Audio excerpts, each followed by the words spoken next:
Todos nós temos uma jornada de vida. A nossa jornada é tão importante que Deus escreveu um livro a nosso respeito. Amém? Posso ouvir um aleluia? Deus escreveu um livro ao nosso respeito. Ele escreveu algo para o nosso destino.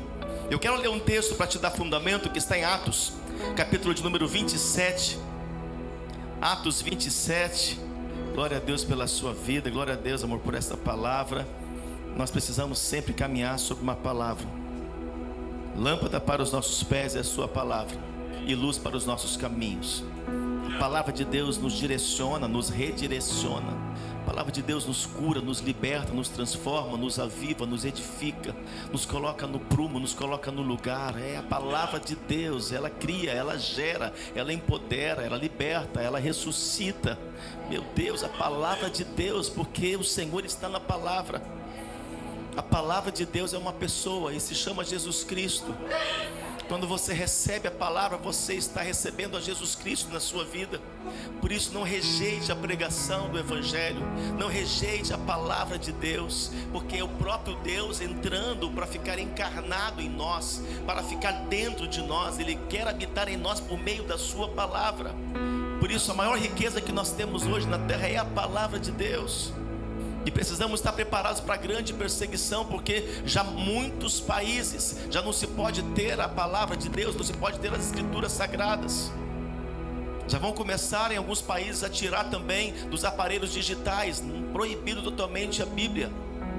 E nós precisamos nos preparar para essa grande perseguição, porque o cenário está todo preparado para isso.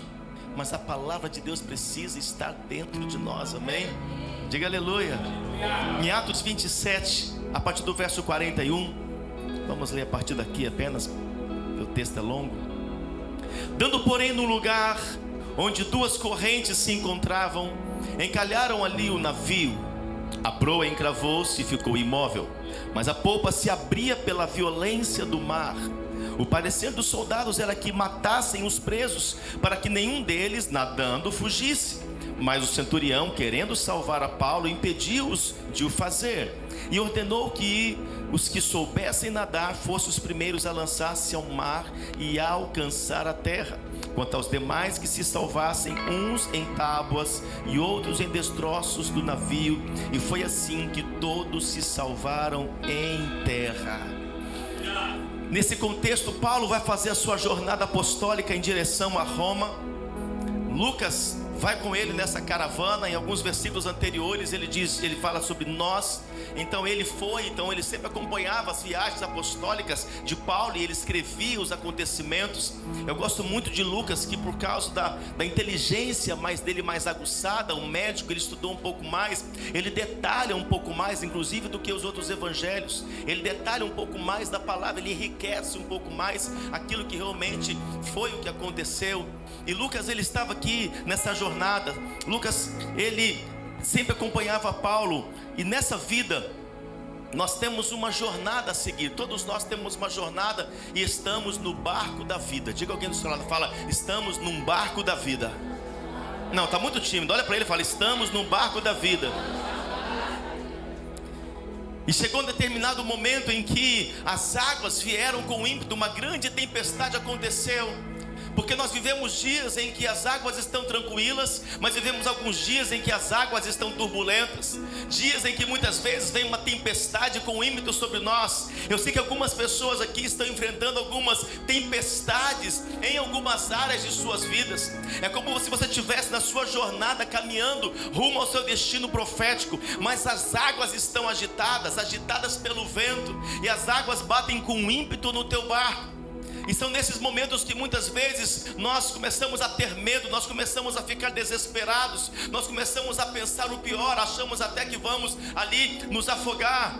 Nessa viagem havia 276 pessoas neste barco, e Paulo estava ali. Paulo, um homem que andava no centro da vontade de Deus. Paulo, um homem cheio do Espírito Santo. Isso significa que na jornada da vida nós não estamos livres das tempestades, mas seremos livres na tempestade. Você crê nisso? Ainda que venham ventos fortes, que parece que vamos sucumbir, parece que a vida vai acabar, Imagine como ficaram agora esses homens aqui dentro deste barco, um com o outro. Não, agora nós vamos morrer. Não tem nem como ligar para a família para avisar. Eles já ali desesperados com tudo que estava acontecendo. E Paulo orando, e eles estavam em jejum. Algo poderoso começou a acontecer ali. A verdade é que muitas vezes nós vamos vivendo naufrágios no barco da nossa vida. Nós vamos muitas vezes tomando algumas atitudes que não são atitudes que Deus mandou nós tomarmos. E pessoas naufragam no barco da vida, naufragam na área sentimental, naufragam no ministério, no chamado, naufragam nas finanças, na sua vida empresarial, vão naufragando na sua vida espiritual. Porque não estão discernindo a tempestade não veio para te naufragar, a tempestade veio para te provar. Agora, um grande erro muitas vezes é que nós demoramos em chamar Jesus para estar conosco no barco da vida. A diferença daqueles que naufragam e os que não naufragam é Cristo no barco da sua vida. Todos nós saímos com um barco, estamos rumo a esse grande mar. Todos nós. Alguns levam Jesus interinamente, outros levam Jesus continuamente, outros levam Jesus de vez em quando e correm risco desses naufrágios. Eu quero profetizar que você não vai naufragar. Você que é empresário, você que é um líder, você que é um ministro, você não vai naufragar. O barco da sua vida, eu estou liberando uma palavra profética, o barco da sua vida não vai afundar, nem da sua família, em nome de Jesus. Eu quero declarar isso sobre a tua vida agora, em nome de Jesus, em nome de Jesus. Você não vai naufragar. A tempestade vai bater, mas você não vai naufragar. A tempestade vai bater, mas você não vai afundar. Vai vir um vento forte, vai parecer que não tem saída, vai parecer que não tem escape, vai parecer que é o fim, que vai morrer, mas o Senhor está no barco da sua vida e você não vai afundar. Teu casamento, teu ministério, teus filhos não vão afundar em nome de Jesus. Se você crê, reaja aí. Aleluia. Não vai mais bater nos barcos da sua vida as ondas, os ventos, mas vai bater prosperidade, vai bater saúde, vai bater portas abertas de emprego, vão bater no barco da sua vida. Você pode dizer um amém a isso? Aleluia, aleluia. Muitos talvez iam perguntando ali, amor, e aí, Paulo, vamos afundar, vamos naufragar, o que vai acontecer? Eu quero falar sobre os perigos dessa jornada no mar da vida. Os perigos que nós enfrentamos nessa jornada. Todos nós vamos enfrentar alguns perigos e precisamos estar atentos a esses perigos. O primeiro perigo que eu quero conversar com vocês está no verso de número 41. Dando, porém, no lugar onde duas correntes se encontravam. Aonde o quê? Isso fala de dois mares, duas correntes, duas águas. Isso significa quando nós estamos cocheando entre dois pensamentos. Muitas pessoas, muitos ministros, muitos líderes, muitos bons crentes, 5 ministérios, estão naufragando porque estão cocheando entre dois pensamentos. Nós estamos vivendo uma onda de muita confusão mental. E quanto mais você fica dando ouvidos a muitas vozes, a muitas coisas, mais confuso você fica. Eu tenho falado isso. Nunca a sociedade esteve tão confusa como está nesses dias.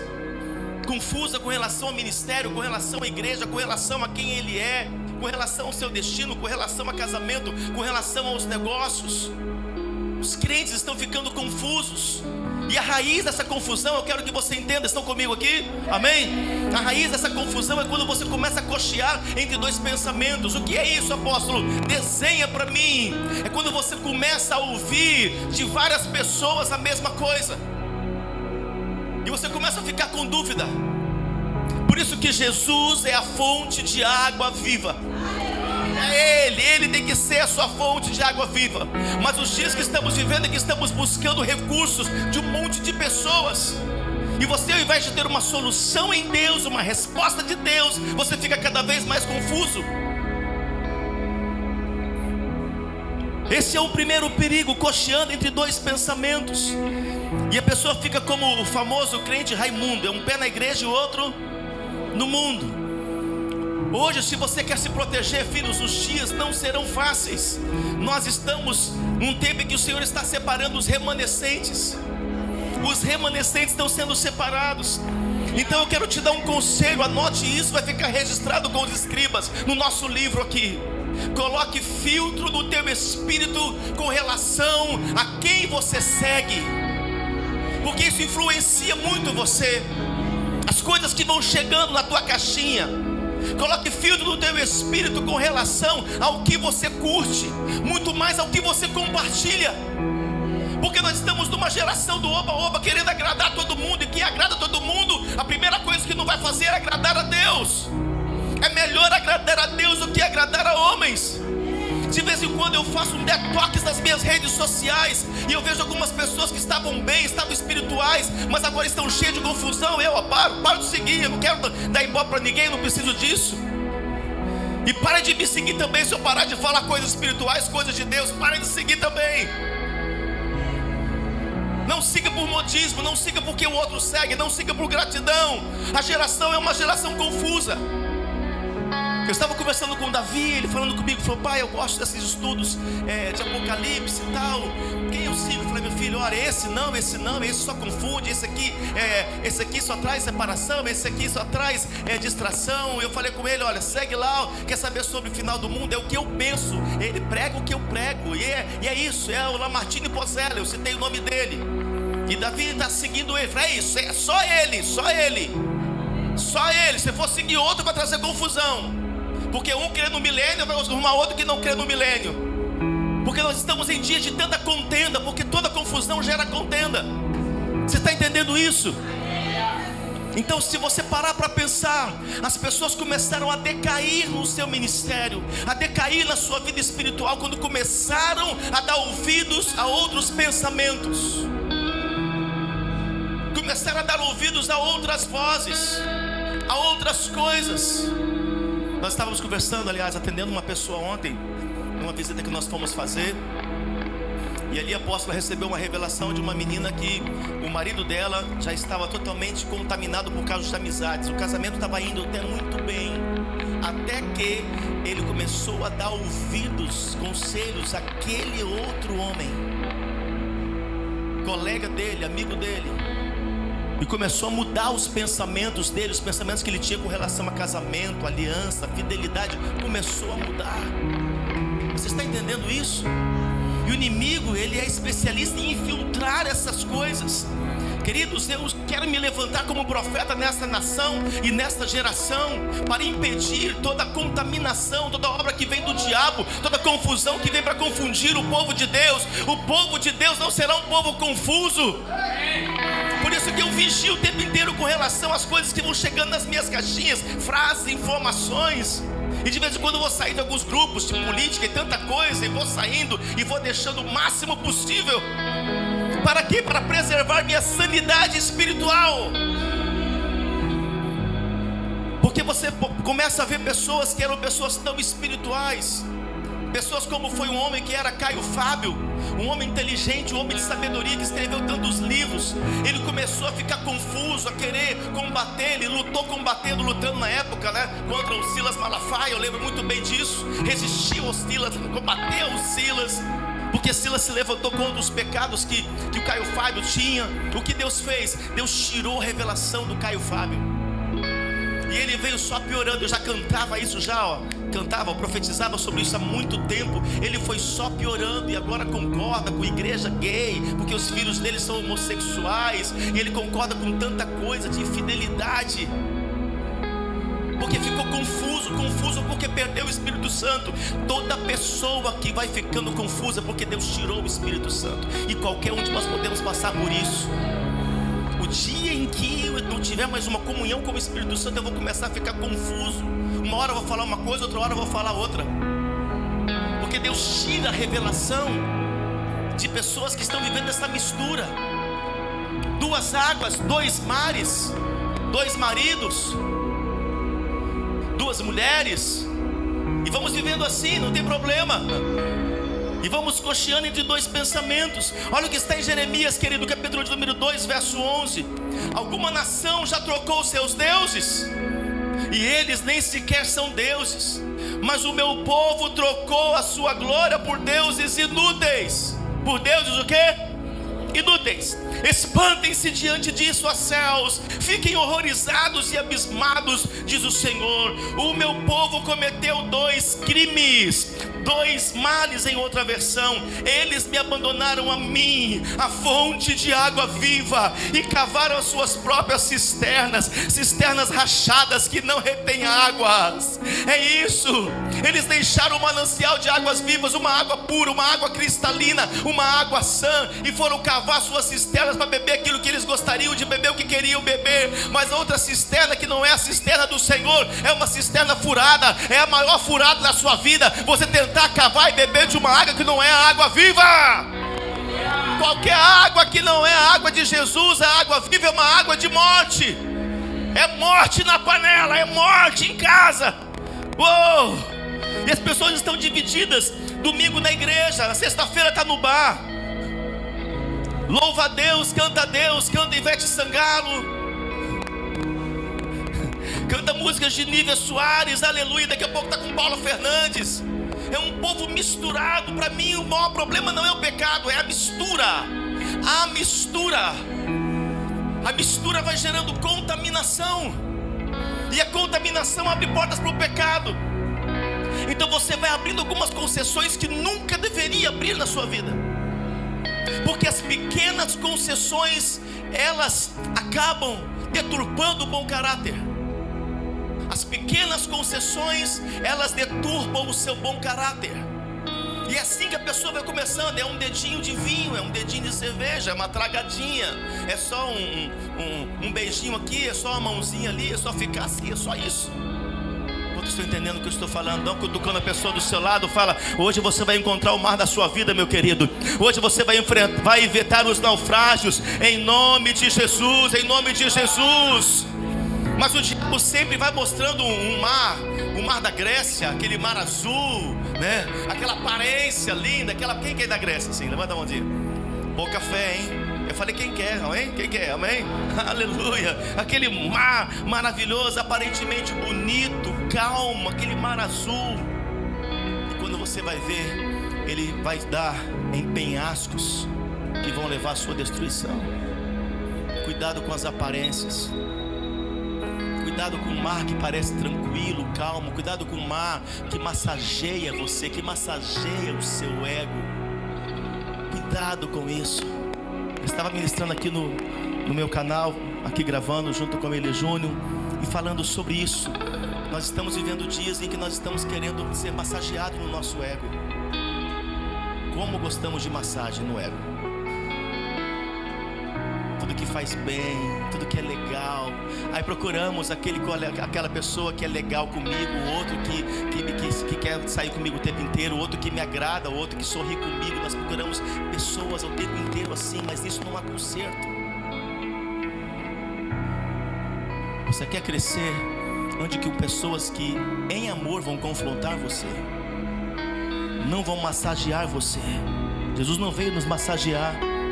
Por isso Malaquias 3,18: então vereis a diferença entre o justo e o ímpio, entre o que serve a Deus e o que não serve. Se você observar a história, todos os que naufragaram é porque começou quando apareceram 2 mares. Sempre foi assim. É assim que começa um divórcio, quando aparece um outro mar chamado mulher. É assim. Jesus tem um caminho, porque ele disse: eu sou o caminho. João 14,6: eu sou o caminho. Não sou um artigo definido, eu sou o caminho, não há outro. Eu sou a verdade, não há outra verdade. Eu sou a vida. Ninguém tem vida sem mim, ninguém anda na verdade sem a minha verdade. Ninguém vai acessar o caminho, porque eu sou o caminho, a verdade e a vida. Ninguém vai ao Pai senão por Ele. Não vamos criar atalhos, não vamos criar caminhos, não, queridos, não.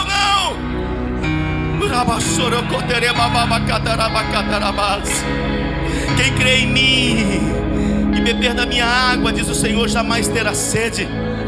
Jamais terá sede. As pessoas estão tendo sede de muitas outras coisas, porque elas estão vazias de Deus. Então elas vão buscando vaidade. O que é vaidade? Aquilo que alimenta a sua vontade, aquilo que alimenta desejos da carne. Isso é vaidade. A palavra vaidade do original significa vazio. Toda pessoa que é tomada por uma vaidade é tomada por um vazio e vai tentar preencher-se com tantas outras coisas e vai continuar com sede. Mas Jesus disse em João 4: quem beber desta água tornará a ter sede. Quem fizer essas outras coisas vai voltar a ter sede. Porém, quem beber da água que eu lhe der nunca mais terá sede. Nunca mais vai ter sede de outras coisas. Nunca mais vai ficar desejando outras coisas. Não, não, pelo contrário, a água que eu lhe der será nele uma fonte a jorrar para a vida eterna. Aleluia. Disse-lhe a mulher: Senhor, dá-me desta água para que eu não mais tenha sede, nem precise vir aqui buscá-la. Disse-lhe Jesus: vai, chama teu marido, vem cá.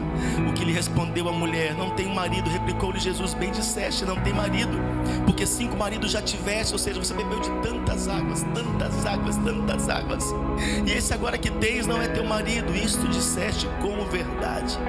Com verdade. Cantares 8:7, outro fundamento: as muitas águas não podem afogar este amor. As águas da presença. Precisamos mergulhar nas águas da presença.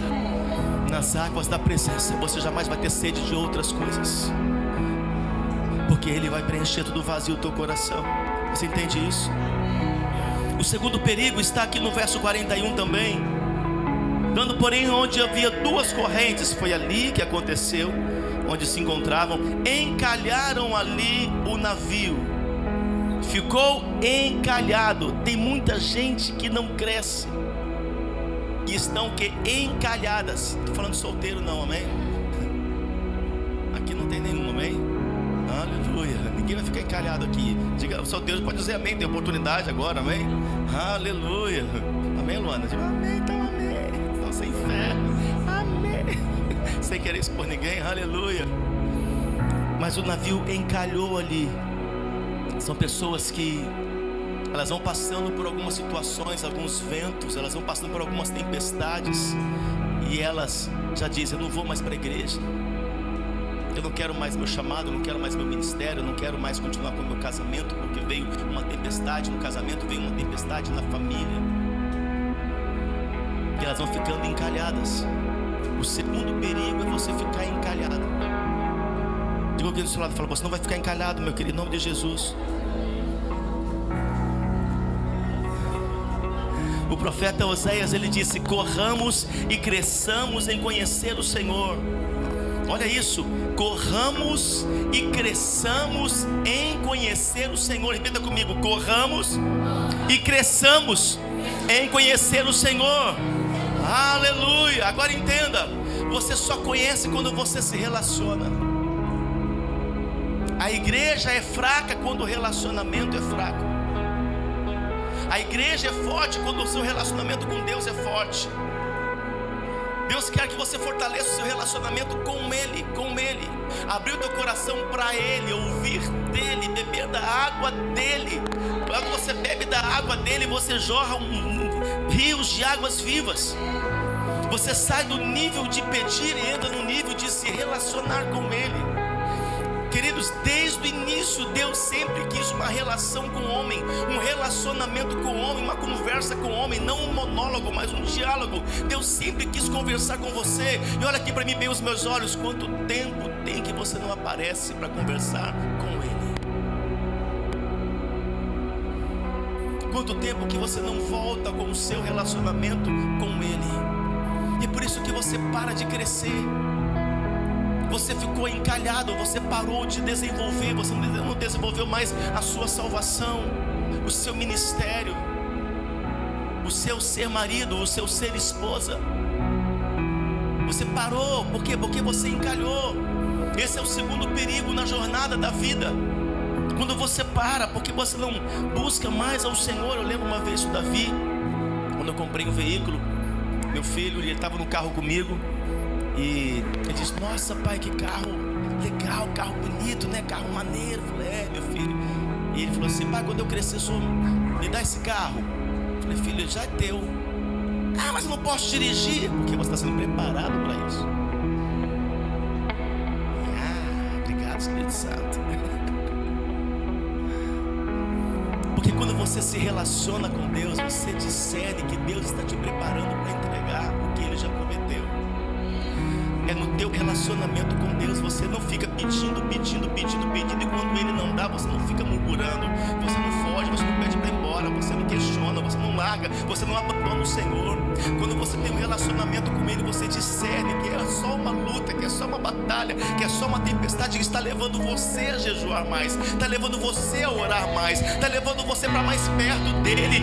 Tudo que Deus permite vir contra a sua vida é para aproximar você dEle, sempre é para levar você para orar mais, para jejuar mais, meu querido. Nos dias mais difíceis da minha vida, nos dias de maiores tempestades, são os dias que eu mais oro, são os dias que eu mais jejuo. E sempre que tem a tempestade, fizemos agora 3 dias, fizemos jejum de 21 dias de Daniel, mês passado, fizemos 3 dias, depois só no líquido, porque Deus está nos querendo aproximar dEle. Não é para te afastar, não é castigo, querido, é amor. É amor. Deus ama. Por isso Ele quer corrigir o curso da sua vida. Ele quer alinhar algumas coisas na sua vida, porque Ele não quer te perder. Por isso Davi estava sendo preparado. Se eu entregasse um carro para ele, ele ia acabar com o carro, e eu ia acabar com a vida dele. Então Ele está sendo preparado. O Senhor está nos preparando para entregar aquilo que Ele já prometeu. Isso é uma boa notícia. Deus está preparando você para entregar o que Ele prometeu. Deus não está preparando o milagre está pronto. Deus está preparando você. Deus está preparando você para receber o milagre. Aleluia! Por isso que Deus Noé levou mais de 100 anos para construir aquela arca, mas na verdade Deus estava construindo, era Noé. Não se corrompe. Cuidado com as duas correntes. Cuidado com a contaminação. Cuidado com as palavras. Não fique incrédulo, Noé. Eu estou recomeçando, dando restart no mundo. Noé, você tem que se preservar, se guardar. Nem que você fique só, sem ninguém te curtindo, sem ninguém indo para sua casa comer nada. Mas o que eu tenho para você, Noé, se guarda, se preserva, porque o teu barco não vai ficar encalhado, porque eu estou contigo e você está comigo, Noé. Nós temos uma aliança. Eu estou te preparando, Noé, para você entrar na história. Ei, eu sinto o Espírito Santo dizer aqui nesta noite: Deus está te preparando para entrar na história. Esse vento forte, essa tempestade está te levando para mais perto dele, mais concentrado, mais temor, mais jejum, mais oração, mais visita, pedindo mais conselhos, é mais perto dele. Sim, é mais a sós, é mais secreto, é lendo mais a palavra, porque o Senhor viu que era necessário você se aproximar mais para não se perder. Deus está te preparando para entregar o que Ele prometeu. Se você crê, igreja, se expressa aí, em nome de Jesus.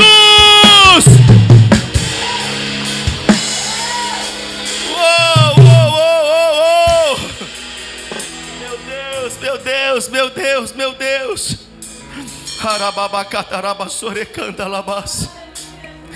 Provérbios 4:18. Mas a vereda, o caminho, a jornada dos justos é como a luz da aurora que vai brilhando mais e mais até ser dia perfeito. Você vai crescendo, você vai servindo, você vai continuando, você não para. Deus constantemente vai provar você para ver se você vai parar, para ver pelo que você vai desistir, se tem algo que você vai amar mais do que a Deus. Então Ele vai te provar, e de vez em quando Ele vai tirar algumas coisas para saber como está o teu coração. Deuteronômio capítulo de número 8. Ele vai arrancar algumas coisas para saber se o teu coração realmente é inteiro. O coração do homem tem que ser provado, querido, porque ele é enganoso. Mas nós, por causa do vento muito forte, a tempestade, o desespero, nós falamos: Senhor, já está bom, eu sei, olha, eu já disse que eu te amo. Pedro também falou com Jesus que amava ele várias vezes. Mas Jesus, sabendo do futuro e do coração verdadeiro de Pedro, disse: você vai me negar, Pedro? Não, Senhor, eu te amo. Eu larguei minha família, larguei minha esposa, larguei tudo para te seguir. Eu estou aqui, olha, me arriscando, sem ganhar nada. Não ganho R$1, eu estou aqui porque eu te amo. Você vai me negar 3 vezes. Porque é Deus que sabe se estamos prontos ou não. Não é você. Não é a luta que você está passando. E a luta vai acabar quando você estiver pronto. Quantos estão entendendo o que eu estou falando? O terceiro perigo: dando porém no lugar onde duas correntes, já falamos, se encontravam, encalharam ali o navio, já falamos, a proa encravou-se e ficou imóvel, mas a popa se abria pela violência do mar. Muitas vezes o barco não afunda, mas você fica parado, inerte. Você não tem mais reação.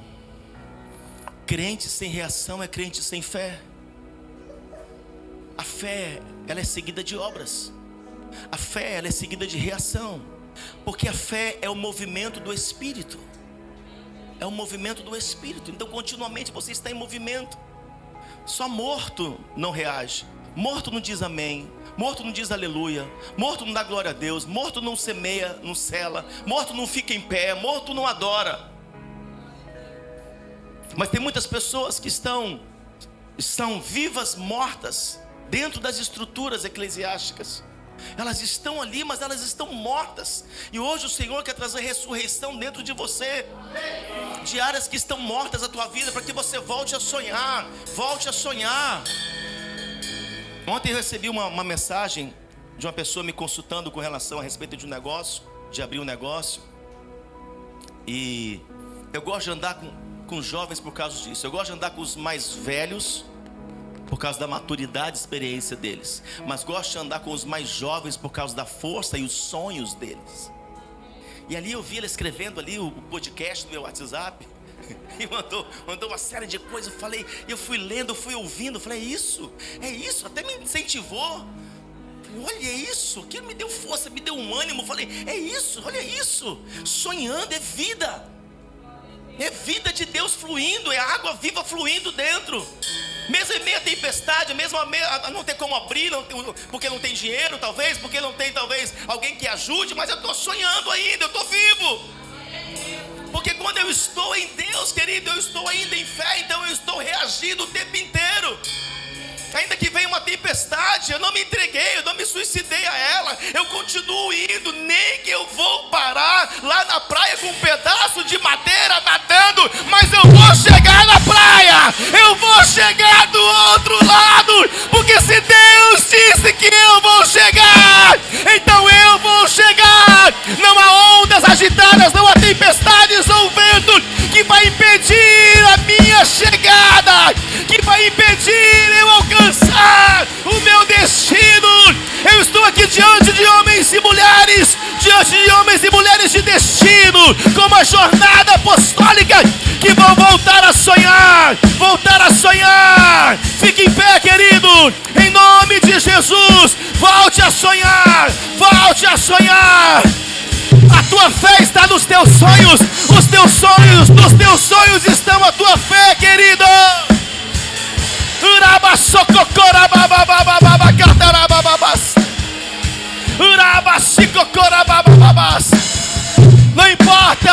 Não importa o tamanho e quanto tempo tem a tempestade, importa que Cristo está com você no barco da vida. Se você chamou, Ele está lá. Se você o convidou, Ele está lá. Ele não vai deixar você